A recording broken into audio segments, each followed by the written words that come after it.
Hey guys, so in today's video, I want to take you through the 10 steps to get to $1 million in annual revenue. So this is the step-by-step process I would take if I was building a cleaning company from scratch and wanting to get to that seven-figure level as quickly as possible. So let's jump straight into it. So item one is pick your niche. So what I would tend to recommend for startups is to focus on the house cleaning side rather than the commercial cleaning side. The reason I say that is that the cash flow tends to be better for house cleaning businesses. You will get paid quicker. You will get that revenue into your business quicker than a commercial cleaning business. So unless you have lots of budget and money that you can spend and live on before you get your first commercial cleaning client, what I tend to recommend is focus on house cleaning. And if you want to build out commercial cleaning business further down the line, then that's absolutely fine. But a house cleaning business will get you up and running, will get the revenue into your business quicker than commercial. So point one is identify your niche. If we are going after house cleaning, we need to take it a step further. We can't just be any old house cleaning business. There are, wherever you're based in the country, wherever you're based in the world, there will be lots and lots of cleaning companies. There'll be franchises, there'll be independent cleaners, there'll be small cleaning companies, there'll be large cleaning companies, and you can't just be another house cleaning company. You need to have an edge. So in my cleaning business, we work typically with the wealthiest 1% of people in our chosen location. So we're going after the ultra wealthy, the wealthy families, wealthy working professionals. So our edge is going after the premium end of the market. We recruit widely from the 5-star hotels in our locations. We use the very best cleaning products. We use the best cleaning equipment. So everything is pointing towards justifying a high price. So that is our edge. So your edge could be going after premium customers. Another edge could be, that you are a very eco-focused business. So you use eco-friendly products. Maybe your vehicles are all electric vehicles. That could be another edge. A third example might be around the staff that you work with. You maybe work with working mums, or maybe you work with people who have been unemployed for a long time, trying to get them back into the labor force. There are lots and lots of different angles that you could go in. But what's important is that you don't want to be another cleaning business where someone could just pick up the phone and get very similar service further down the line. If you are differentiated, you can therefore justify a higher price to charge to your clients, and a high price is really important in this industry. You don't want to be like 90% of other cleaning companies in your location who are struggling to make money, struggling to bring the profit into their business. You want to be priced high. That allows you to have enough profit in your business so you can reinvest in marketing, reinvest in recruitment, build a team to manage the business for you, and importantly, at the end of the day, have enough money as the cleaning business owner to be able to live well. So point one, super important, identify the niche for your cleaning business. So moving on to point two, once you have that niche, we then need to figure out pricing. Pricing is super important. It's a very, very common issue I come across with cleaning business owners that are growing their operations.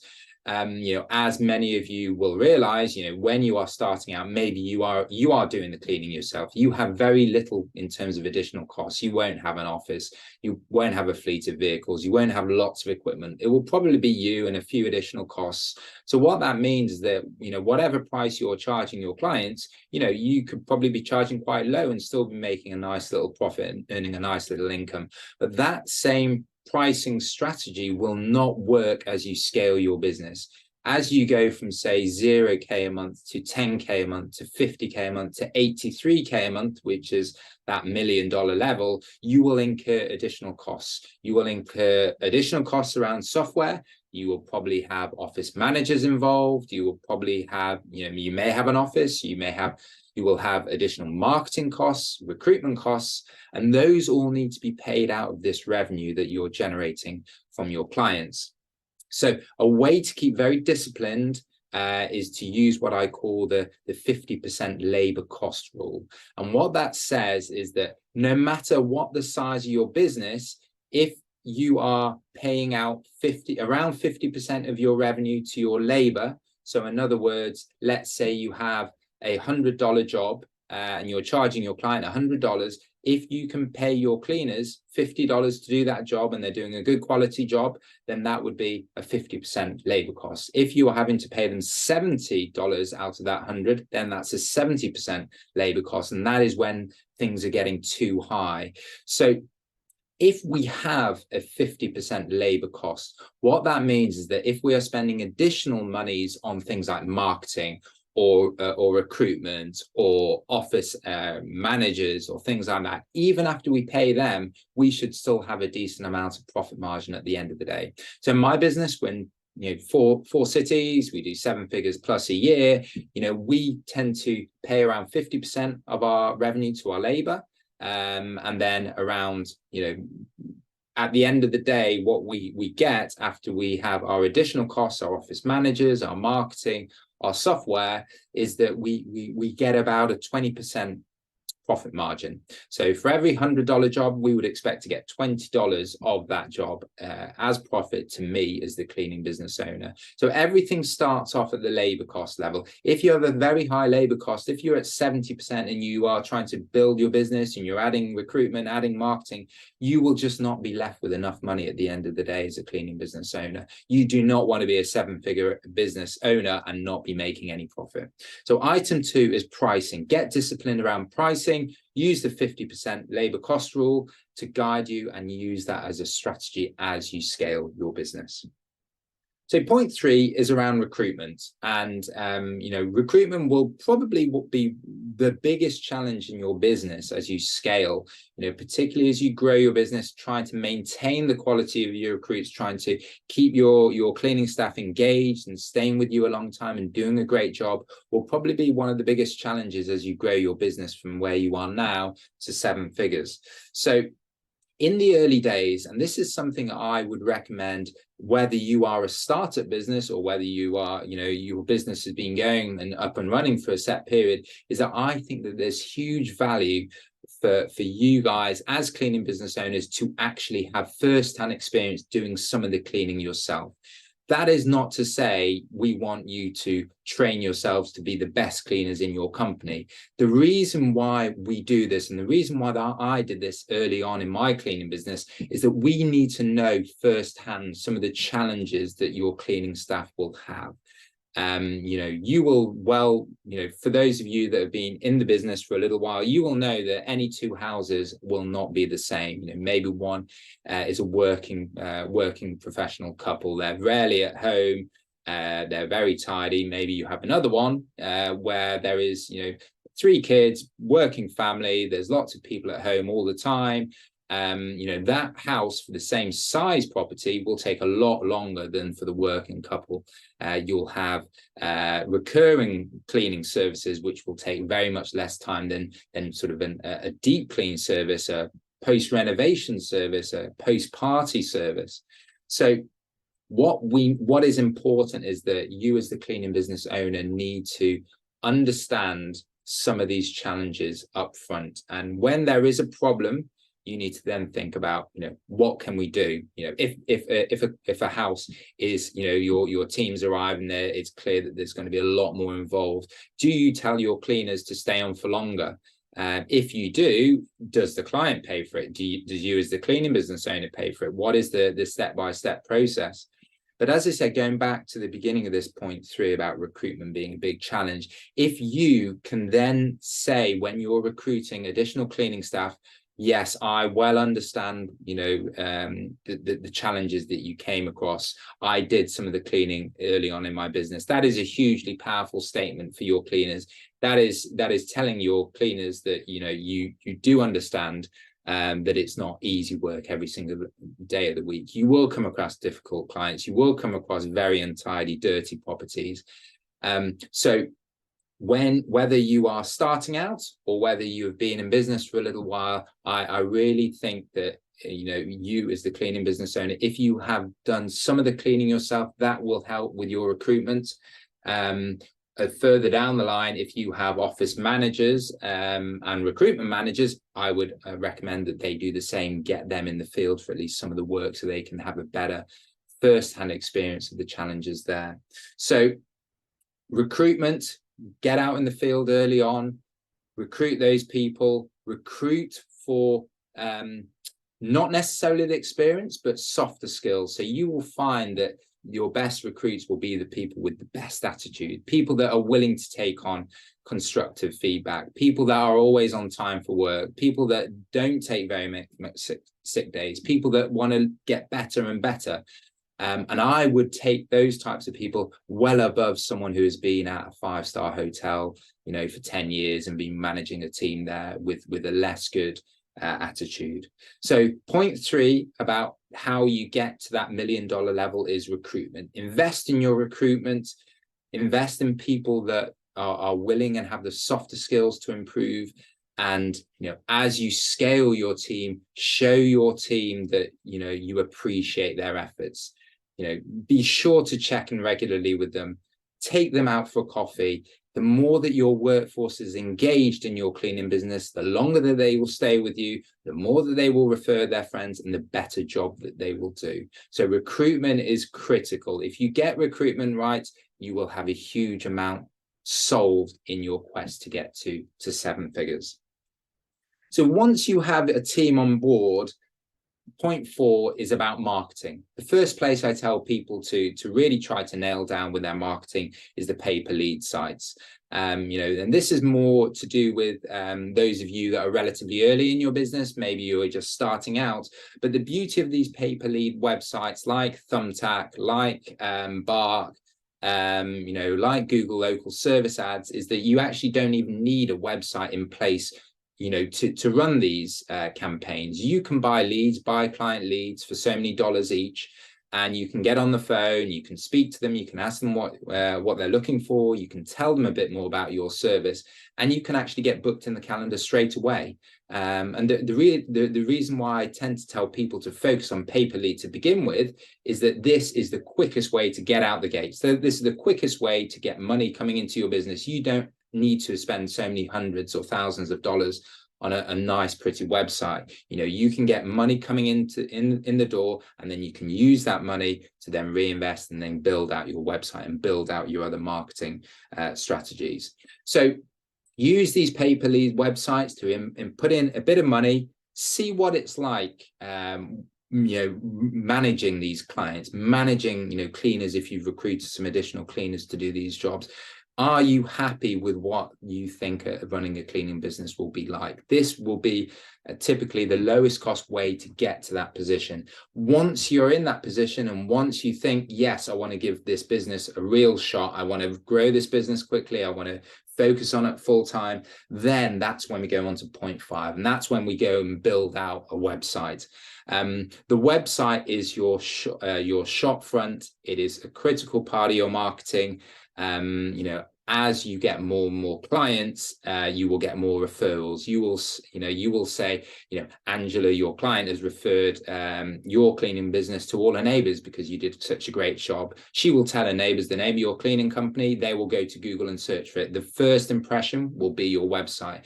So investing in a website is really important. You do not need to spend thousands of dollars on a website. You can go and, you know, buy a website template for a few $100s.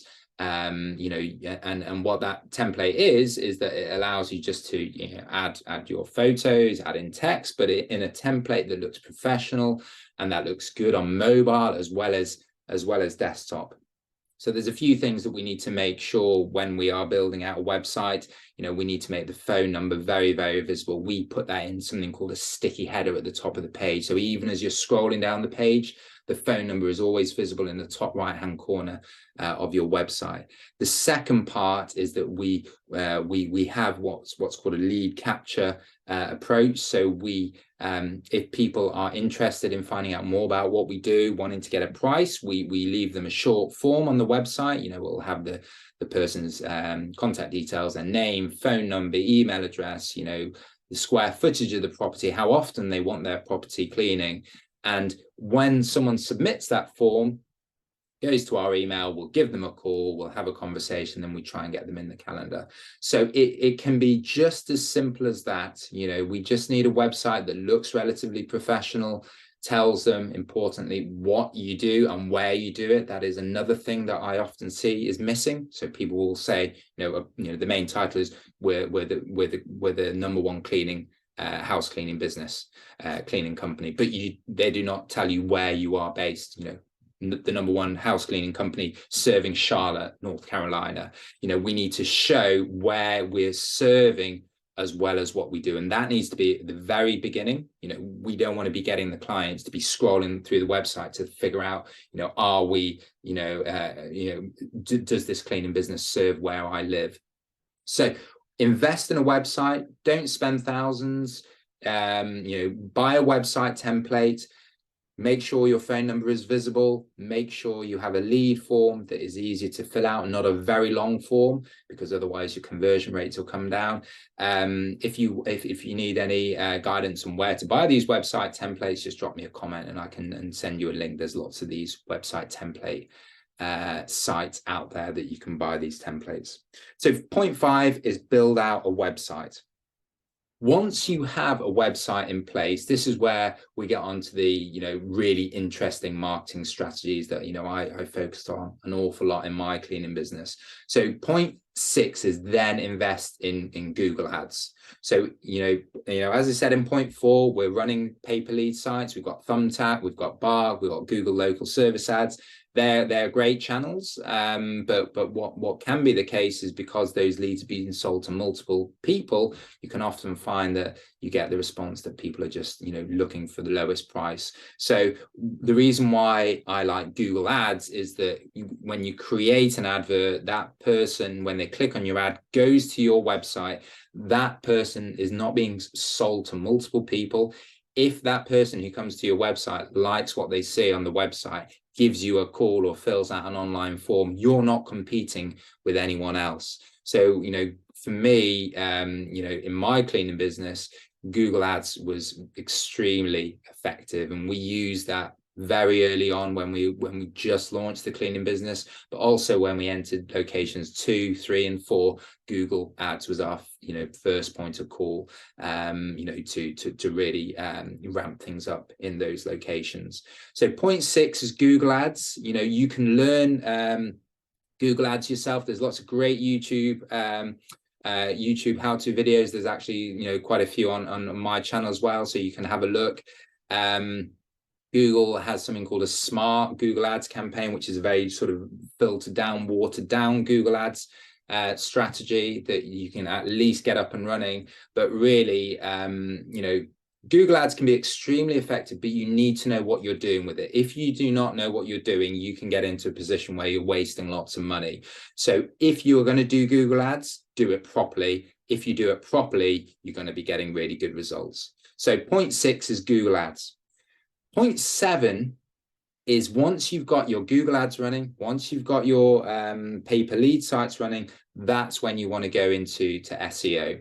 So SEO, for those of you that don't know, refers to search engine optimization. So broadly, there are 2 parts of SEO.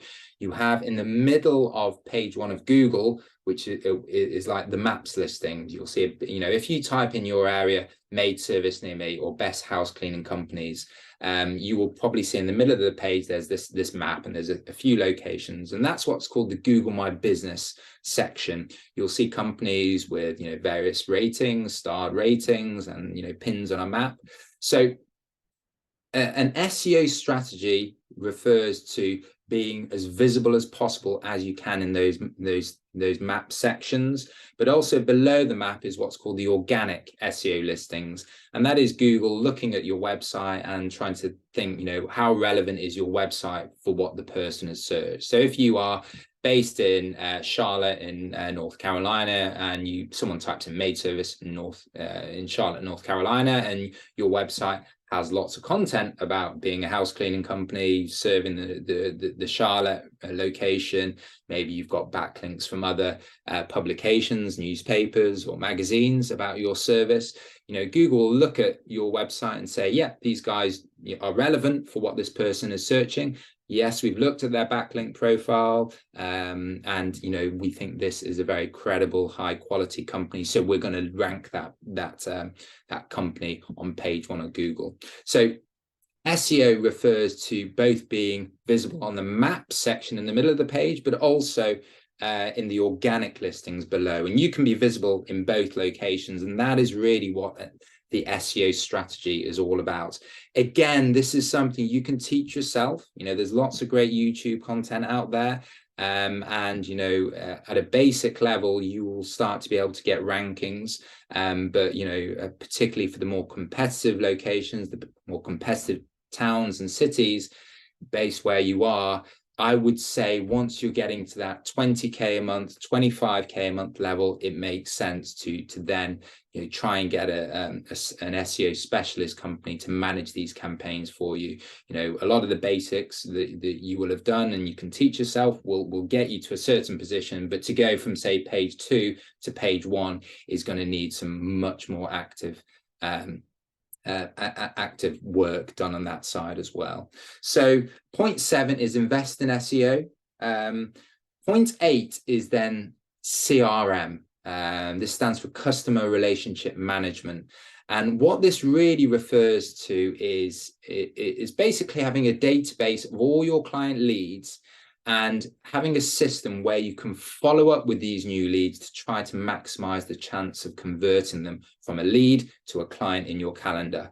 And, when people talk about, automation and nurture and follow-up sequences and email marketing, a lot of the time they're referring to us a CRM system and having a CRM database. You obviously need to have a central position where all your leads are pulled in, from Google Ads and Facebook and SEO and your Thumbtack and Bark leads. They all need to be pulled into one location.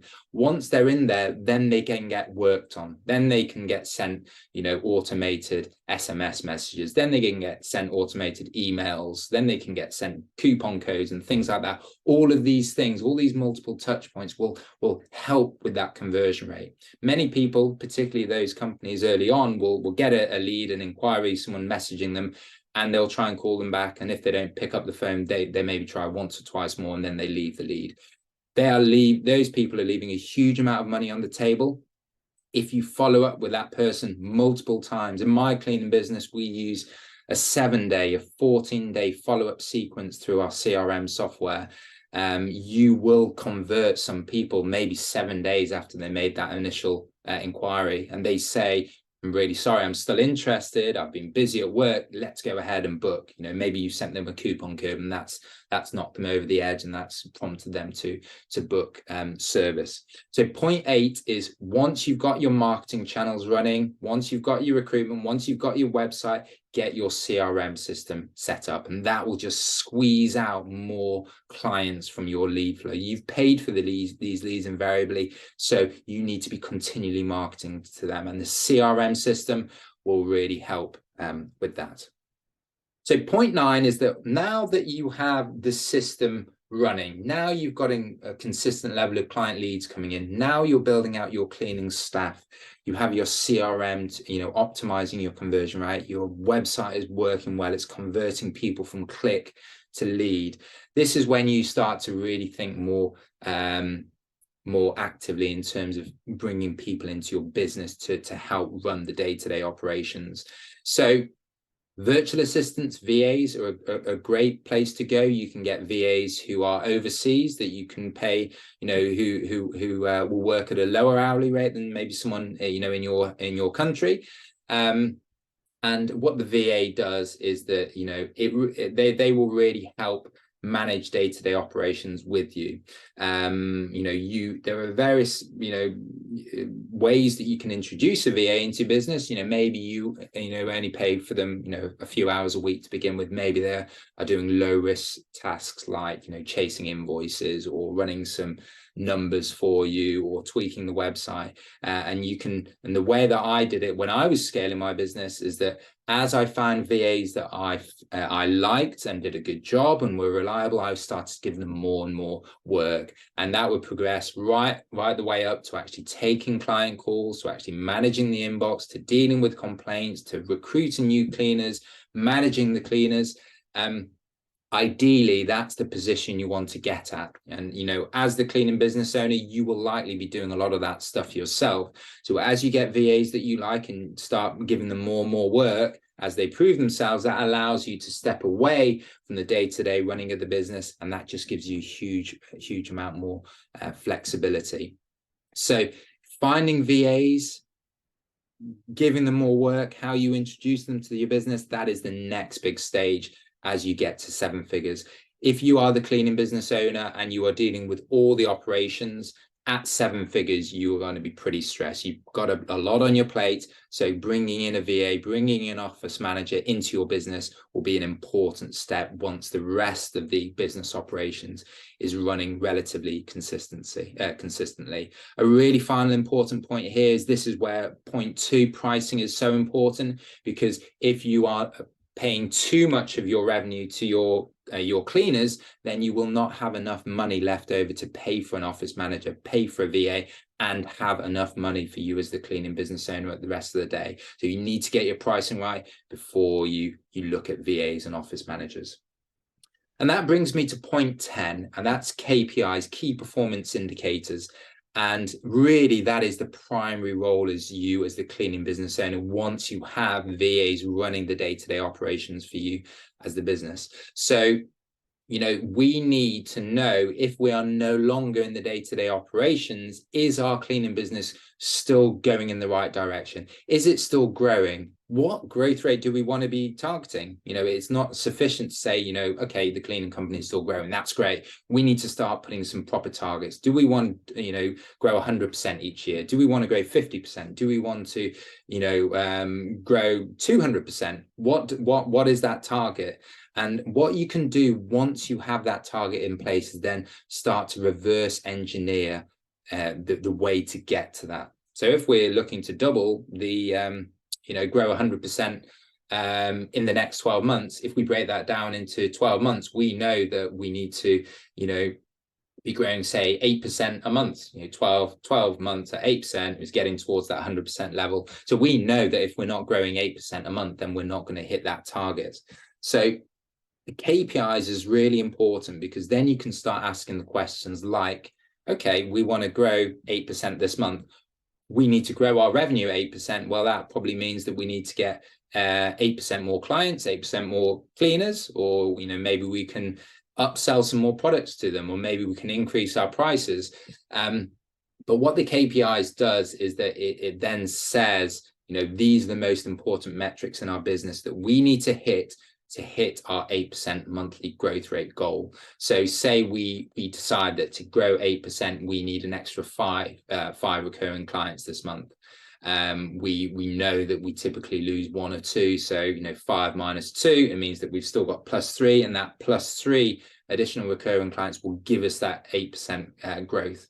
You know, in my business, we track the recurring clients very closely. We track the churn rate very closely. If you have a high churn rate, it can be indicative of a quality problem in your business. And as I said earlier on, recruitment and finding good quality staff as you scale to $1 million is going to be a big challenge for you. So you need to make sure that as you grow the business, your churn rate isn't being hit.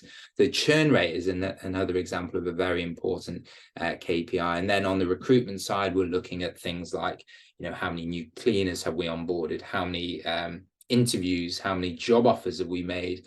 And really what the KPI dashboard does for you as a cleaning business owner is it allows you to step away from the day-to-day running of the business and to feel comfort that the company is still moving in the right direction. It will not be plain sailing. Some of these numbers will move in the wrong direction. And then it is your role as the cleaning business owner to then jump on that. Okay, you know, why haven't we added any more new cleaners this month? Okay, let's have a look at how many interviews we made, how many interviews we did, how many applications did we do, how many job offers. It then becomes a case of digging through and trying to identify why you are not hitting your target. So once you have an office manager or VAs running your business, your primary goal will then be managing your KPIs. Are the KPIs moving in the right direction? When they're not moving in the right direction, you need to jump on that and make changes as the cleaning business owner. So those are the 10 steps to $1 million. Point 1, identify your niche. Point 2, pricing. Point 3, the importance of recruitment. Point 4, investing in the pay-per-lead websites for marketing. Point 5 is then building out a website for your business. Point 6 is Google Ads. Point 7 is SEO. Point 8 is then CRM, customer relationship management, to nurture your leads and get more clients from your lead flow. Point 9 is then bringing in VAs to help you run the day-to-day operations of your business. And then point 10 is KPIs, and using those as the cleaning business owner to make sure that your business continues to go on the right track. So I hope this video has been helpful. Do let me know if you have any questions. Just as a final pointer, I do run a marketing agency, and we run Google Ads and SEO for other cleaning businesses all around the world. So I'll leave the link in the description as well, if that's something of interest for you guys. But anyway, I hope the video has been helpful. Please subscribe to the channel if you'd like to be notified of future videos in the future. But I'll leave it at that. Have a great day, and see you on the next one.